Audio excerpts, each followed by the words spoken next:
নমস্কার বন্ধুরা, রকমারি রান্না বানায় আপনাদের সবাইকে আবারও অনেক অনেক স্বাগত। আজ আমি আবার চলে এসেছি। আজ কিন্তু আমি একটা রেসিপি নিয়ে আসিনি, আজ আমি দুটো রেসিপি আপনাদের সঙ্গে শেয়ার করব। আজকে আমি রান্না করব ওল দিয়ে মাছের ঝোল আর ওলের টক। আপনারা অনেকেই আছেন যারা বলেন যে ওল বা কচু রান্না করলে খাওয়ার সময় গলা ধরে বা গলা চুলকায়, তো তাদের জন্য আজকে ভিডিওটা খুব ইম্পর্টেন্ট। অবশ্যই আপনারা শেষ পর্যন্ত ভিডিওটা দেখবেন, ভিডিওটা স্কিপ না করে। কিভাবে ওল বা কচু রান্না করলে গলা ধরবে না, আমি সেরকমভাবে রান্না করে আপনাদের দেখিয়ে দেবো। আর এমন কিছু উপকরণ আছে যেগুলো ওল বা কচু রান্না করার সময় দিলে কোনোভাবেই গলা ধরার চান্স থাকবে না, সেটাও আমি দেখিয়ে দেবো আপনাদের। তো চলুন বন্ধুরা, দেখে নিন যে আমি রান্না দুটো কিভাবে করি। আর আমি ওলটা যে রান্না করব সেই ওলটা আমার বাজার থেকে কেনা ওল নয়, আমার বাড়ির বাগানে হয়েছে ওলটা, সেই ওল দিয়ে আমি রান্না করব। তো চলুন বন্ধুরা, দেখে নেওয়া যাক রান্নাটা আমি কিভাবে করি। শেষ পর্যন্ত ভিডিওটা দেখতে থাকুন, আশা করছি ভিডিওটা আপনাদের খুব ভালো লাগবে। ওলটা প্রায় তোলা হয়ে গেছে, আপনাদের সঙ্গে কথা বলতে বলতে এদিকে বাপি ওলটা তোলা শুরু করে দিয়েছিল, তাই আমি পুরোটা আপনাদের দেখাতে পারলাম না প্রথম থেকে। এই দেখুন বন্ধুরা, ওলটা তোলা হয়ে গেছে। খুব বেশি বড় ওল নয়, এটা মোটামুটি 2-2.5 কেজি মতো হবে। এই দুটো রেসিপির জন্য আমার এরকমই একটা সাইজের ওল লাগতো, একদম পারফেক্ট আছে সাইজটা। ওলের গায়ে অনেক মাটি লেগে রয়েছে, খুব ভালো করে ওলটা ধুয়ে নিতে হবে, তারপরে ঘরে নিয়ে যাব। এই ওল থেকে ওলের গাছগুলো কয়েকদিন আগে কেটে ফেলে খাওয়া হয়ে গেছে, আর এই ওলটা আজকে তোলা হলো। তো এই ওলগুলো কিন্তু বন্ধুরা খুব তাড়াতাড়ি সেদ্ধ হয়ে যায়, যেহেতু এতে কোনো সার বা ওষুধ দেওয়া হয় না, এমনি প্রাকৃতিকভাবে হয়েছে, তো সেই জন্য এই ওলগুলো খুব তাড়াতাড়ি সেদ্ধ হয়ে যায় আর খেতেও খুব ভালো লাগে। ধুয়ে নিয়ে চলে এসেছি ওলটা, এবার ওলটা কাটা হবে। আমাকে একটু রান্নায় হেল্প করবে মা, তো মাকে দিচ্ছি ওলটা কাটতে। মা ওদিকে ওলটা কাটতে থাকুক, ততক্ষণে আমি মাছটা ধুয়ে লবণ আর হলুদ মাখিয়ে রেখে দেবো মাছটাতে একটু বেশি সময় লবণ আর হলুদ মাখিয়ে রেখে দিলে মাছে ভালো লবণ আর হলুদটা ঢুকে যায়, মাছটা খেতে ভালো লাগে। এই ওলগুলো তো বাড়ির ওল, এগুলো সেদ্ধ হতে খুব বেশি সময় লাগবে না, সেই জন্য একটু বড় বড় সাইজ করেই কাটা হবে। আর মাছের ঝোলে যে ওল বা আলু একটু বড় সাইজ করে দিলে দেখতেও ভালো লাগে আর খেতেও ভালো লাগবে। আপনারা যারা বাজার থেকে কেনা ওল দিয়ে রান্নাটা করবেন, তারা ওলগুলো একটু ছোট ছোট সাইজ করে কাটবেন, আর যদি একটু বড় সাইজ কাটেন তাহলে একটু আগে থেকে সেদ্ধ করে জল ফেলে দেবেন। কারণ বাজার থেকে যে ওলগুলো আমরা কিনে আনি সেগুলো 2-3 দিন আগে তোলা, টাটকা তোলা নয়, তাই একটু শুকিয়ে যায়, তো সেদ্ধ হতে একটু টাইম লাগে। আর ওলটা আমি সেদ্ধ করে নেব না ঠিকই, তবে গরম জলে একবার ওলটা ধুয়ে নেব। তো দেখুন বন্ধুরা, এরকম বড় বড় সাইজ করে আমি কেটে নিয়েছি, আর এইটুকু ওল হলেই আমার মাছের ঝোলটা ঠিকঠাক হয়ে যাবে। আর এখানে আমি মাছগুলো কেটে পরিষ্কার করে ধুয়ে জল ঝরিয়ে নিয়ে পরিমাণ মতো লবণ আর হলুদ মাখিয়ে নিয়েছি। বন্ধুরা, এখানে আমি পুকুরের একদম জ্যান্ত মাছ দিয়ে এই রান্নাটা করছি, আর এখানে আমি খুব বড় সাইজের লায়লন টিগার মাছগুলো নিয়ে নিয়েছি। তো বন্ধুরা, আপনারা অন্য মাছ দিয়ে চাইলেও কিন্তু এই রেসিপিটা করতে পারেন। রান্নাটা করার জন্য প্রথমে আমি একটা ভাজা মশলা রেডি করে নেব। ফ্লেম অন করে কড়াই গরম করে নিয়েছি ভালো করে। এবার কড়াইয়ের মধ্যে আমি দিয়ে দিলাম পরিমাণ মতো গোলমরিচ আর শুকনো লঙ্কা। এখানে আমি 3টে শুকনো লঙ্কা আর প্রায় 20 থেকে 25টা গোলমরিচ নিয়ে নিয়েছি। এগুলো একটু ভাজা ভাজা হলে আমি এখানে অ্যাড করে দেবো প্রায় 1.5 টিস্পুন মতো গোটা জিরে। গোটা জিরেটা আমি অ্যাড করে দিলাম। প্রথমেই জিরেটা দিয়ে ভাজবেন না, তাহলে জিরেটা তো তাড়াতাড়ি ভাজা হয়ে যায়, জিরেটা সেক্ষেত্রে পুড়ে যাবে, ওভারকুকড হয়ে যাবে। জিরেটা দিয়ে আমি আরও প্রায় 30-40 সেকেন্ড মতো নাড়াচাড়া করে নেব, তারপরে আমি নামিয়ে নেব ওটা। তারপর ঠান্ডা করে গুঁড়ো করে নেব। এবার আমি মাছটা ভেজে নেব, সেই জন্য আমি আবারও ওই কড়াইয়ের মধ্যে, কড়াইটা তো আগে থেকেই গরম ছিল, এবার কড়াইয়ের মধ্যে আমি পরিমাণ মতো সর্ষের তেল দিয়ে তেলটা আমি ধোঁয়া ওঠা গরম করে নিয়েছিলাম। এবার আমি এক এক করে লবণ আর হলুদ মাখানো মাছগুলো তেলের মধ্যে ছেড়ে দিচ্ছি। মাছগুলো আমি লাল লাল করে ভেজে নেব। মাছগুলোর একটা দিক আমি লাল করে ফ্রাই করে নিয়েছি, এবার আমি উল্টে দিচ্ছি। বন্ধুরা, আপনারা যদি চান একটু অল্প ভাজতে, তাহলে কিন্তু মাছগুলো অল্প করেও ভাজতে পারেন। আমার এই রেসিপিটার জন্য মাছগুলো একটু কড়া ভাজা হলে ভালো লাগে, সেই জন্য আমি একটু বেশি করে ভাজলাম মাছটা। মাছের এক একটা দিক আমি মিডিয়াম টু হাই ফ্লেমে 4-5 মিনিট করে ফ্রাই করে নিচ্ছি। আপনারা এই সেম রেসিপি রুই বা কাতলা মাছ দিয়েও করতে পারেন। মাছগুলো ভাজা হয়ে গেছে প্রায় সবগুলোই। এবার আমি এই মাছগুলো তুলে নেব। সমস্ত মাছগুলো আমি ফ্রাই করে নিয়েছি। এবার আমি রান্নাটা শুরু করব। মাছ ভাজা এই তেলের মধ্যেই আমি দিয়ে দিচ্ছি গরম জলে ধুয়ে রাখা ওলগুলো।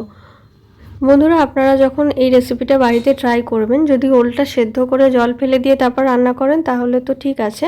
আর যদি সেটা না করেন, আমার মতো এরকম কষিয়ে রান্না করতে চান, তাহলে অবশ্যই একবার ওলটা গরম জলে ধুয়ে নেবেন।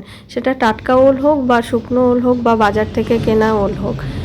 ওলটা আমি তেলের ওপর হালকা হাতে নাড়াচাড়া করে নিলাম 2-1 বার। এবার আমি এখানে দিয়ে দিচ্ছি আদা বাটা। এখানে প্রায় 1.5 চা চামচ পরিমাণ আমি আদা বাটা দিলাম। এবার আমি আদা বাটাটার সঙ্গে খুব ভালো করে ওলটা কষিয়ে নেব। বন্ধুরা, আমি যে প্রসেসে রান্না করছি বা আমি আপনাদের যে বললাম এই সেদ্ধ করে জল ফেলে দিতে, যখন বাজার থেকে কেনা ওল রান্না করবেন অবশ্যই সেদ্ধ করে জল ফেলে দেবেন। এইভাবে করলে কিন্তু ওল রান্না করে খেলে একটুও গলা ধরবে না। ওলগুলো একটু ভাজা ভাজা করে আমি কষিয়ে নিয়েছি। এবার আমি এখানে পরিমাণ মতো লবণ আর হলুদ অ্যাড করে দিলাম। লবণ আর হলুদ অ্যাড করে দেওয়ার পর আরও 1 মিনিট মতো আমি কষিয়ে নেব ওলটাকে। আমি যেভাবে রান্না করছি এরকমভাবে রান্না করলে অবশ্যই কিন্তু খুব ভালো করে ওলটা কষিয়ে নিতে হবে লবণ, হলুদ আর আদা বাটার সঙ্গে। খুব ভালো করে কষিয়ে নিয়ে তারপরে এখানে জল অ্যাড করতে হবে।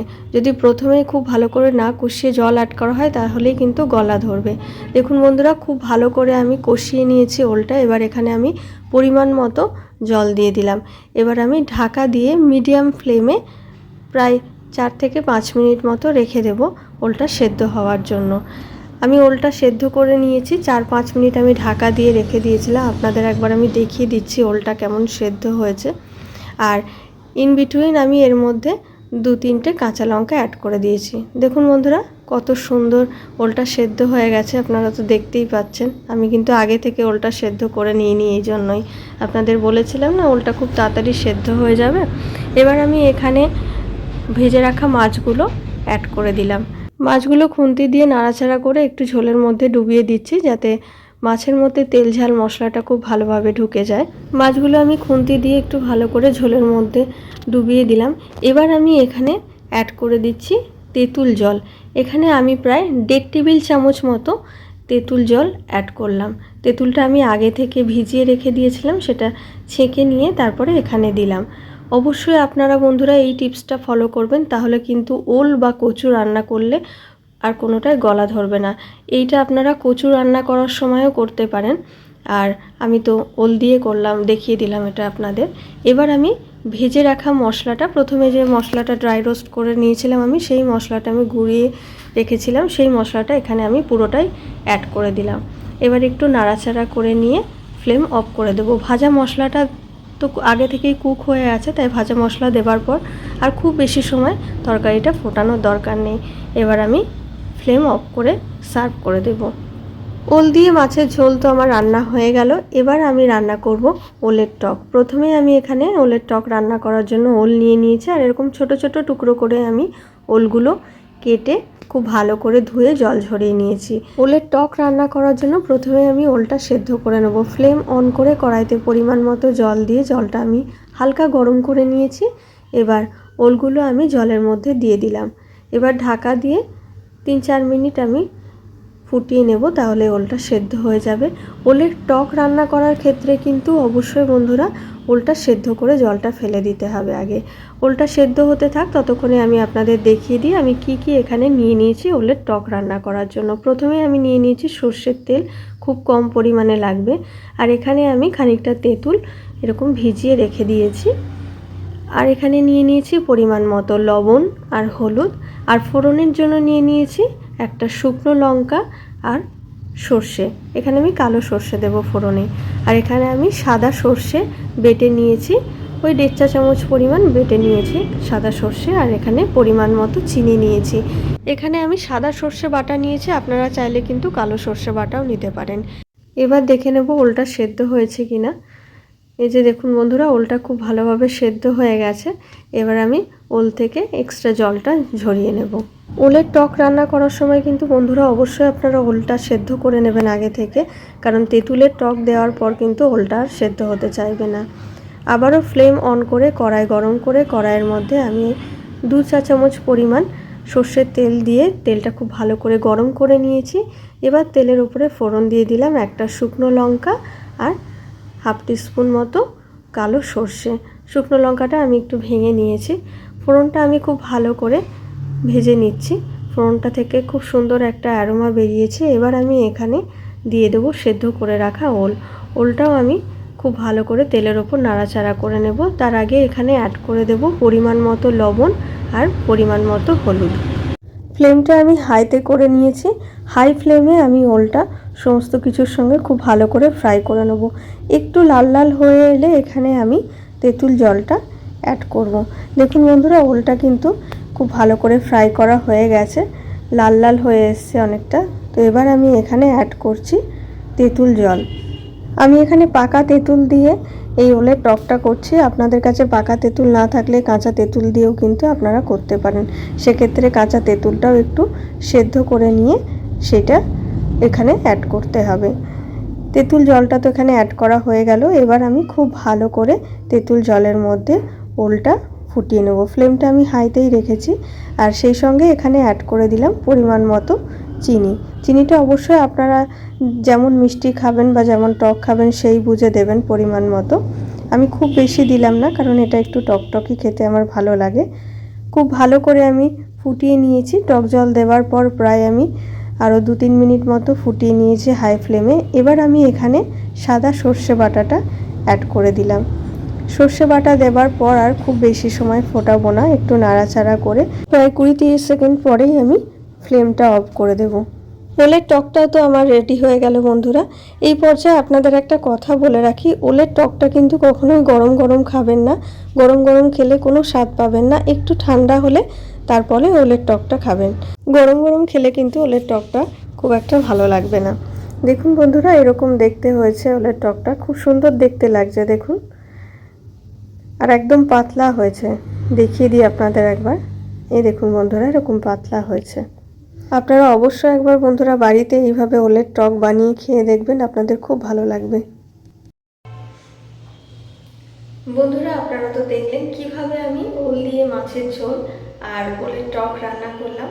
আর ওল বা কচু রান্না কিভাবে করলে গলা ধরবে না সেই টিপসগুলো আমি দেখিয়ে দিলাম আপনাদের। আশা করছি একটু হলেও টিপসগুলো আপনাদের উপকারে লাগবে। তো এই রেসিপি দুটো আপনাদের কেমন লাগলো অবশ্যই কমেন্ট বক্সে কমেন্ট করে জানাবেন। আর আমার ভিডিওটা যদি ভালো লেগে থাকে অবশ্যই ভিডিওটাতে একটা লাইক করে দেবেন। আর আমার চ্যানেলটা সাবস্ক্রাইব করে আমার পাশে থাকবেন। পাশে থাকা বেল বাটনটা প্রেস করে দেবেন, তাহলে আমি যখনই আমার চ্যানেলে কোনো নতুন ভিডিও আপলোড করব আপনাদের কাছে নোটিফিকেশন চলে যাবে। ফিরে আসবো আবার একটা নতুন রেসিপির ভিডিও নিয়ে। আপনারা ভালো থাকবেন, সুস্থ থাকবেন। নমস্কার।